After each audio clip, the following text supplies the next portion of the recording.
House and Senate Intelligence Committee members are balking at talk of the U.S. taking military action against Iran in retaliation for the suspected Iranian attack against Saudi oil fields. After strong congressional criticism of the Saudis for the Khashoggi murder, for their war against rebels in Yemen, the president has ignored bipartisan efforts to curb U.S. arms sales to the Saudis and brushed aside intelligence assessments that the Crown Prince of Saudi Arabia himself knew about the plan to murder the Washington Post journalist. Joining me now is Democratic Senator Tim Kaine, a member of the Foreign Relations and Armed Services Committees. Senator, first of all, the Vice President today has repeated the very belligerent rhetoric that the President used on Sunday on Twitter, that we are locked and loaded. The U.S. is locked and loaded to take action about this attack against the Saudi oil fields. Now, the President yesterday specifically said, I don't want war, and he was projecting a much less, military opinion, but what are you getting from the mixed signals here? Well, look, there's real confusion at the White House, but the locked and loaded language, the vice president's just parroting what President Trump said 2 days ago. And I'll just make it real clear, Andrea, under no circumstances, none, should the United States go to war to protect Saudi oil. I mean, we have worked so hard to develop our own energy economy. During the Obama administration, we became essentially energy independent for the first time in a very long time. To put our troops in another war in the Middle East, I say this as the father of a Marine, to put our troops in another war in the Middle East to protect Saudi oil would be absolutely ridiculous. And I'm going to do everything I can as an Armed Services Committee and Foreign Relations member to stop the U.S. from getting in another Middle East war, especially to protect the Saudis. Well, the House Intelligence Committee is going to be briefed. I assume something's going to happen on the Senate side as well. But, they could make a national security argument that this is a critical, juncture for the oil supply, global oil supply, the U.S. economy. It's a national security issue. Not dissimilar from the argument we made when Kuwait was invaded by Iraq. Yeah, and when Kuwait was invaded by Iraq, remember President George H.W. Bush brought an authorization to Congress, and there was a debate and vote and congressional support for that. The president, I would predict, would not get congressional support in either house for a war to protect Saudi oil. The president has said in the past he thinks he can do it without Congress, but that is a clear violation of the Constitution.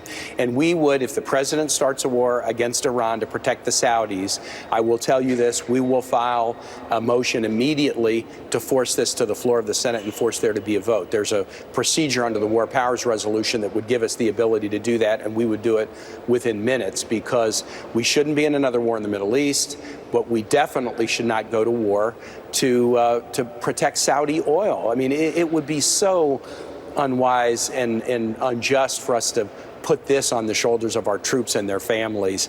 The Saudis and the Iranians are essentially next door neighbors. They're separated by a small body of water. They got to figure out their own problems. They're engaged in a proxy war throughout the Middle East that's crushing people in many, many different countries. We ought to be promoting them, de-escalating tensions, rather than do what the president has done, which is raise tensions throughout the region by blowing up the diplomatic deal with Iran. Do you buy the apparent intelligence that we are reporting, that others, that this did come from Iran and it was much more sophisticated than the previous missile attacks and drone attacks that had come from the rebels in Yemen? Andrea, I think that it is likely that it came either from Iran or from Houthi rebels in Yemen with Iranian support. I believe that to be the case. What you see the vice president and others saying, it was an unprovoked attack. Go look at what Saudi Arabia is doing to Iranian positions. Look at what the U.S. is doing to Iranian positions. The notion that this was unprovoked is absolutely ridiculous. Through reimposing sanctions on the Iranian oil sector, we've basically disabled them from selling energy. Do you think that they're just going to accept that? No, they're not going to accept it. So the U.S. has been engaged under this administration in blowing up diplomacy and militarily provoking Iran. And when you do that, you get an escalation. That's what we're seeing. The U.S. should try to de-escalate the situation and not talk about more military action and another war in the Middle East.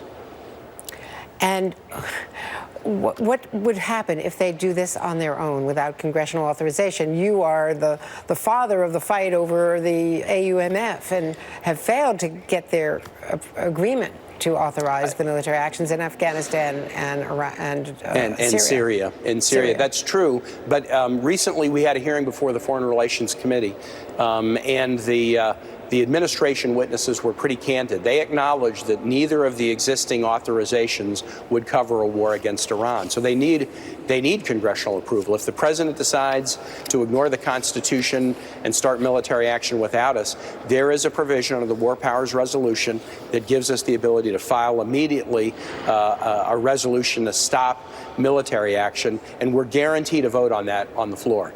If the president foolishly decides that America should go to war to protect Saudi oil, we will file that resolution immediately. We will force a vote on the Senate floor in full view of the American public.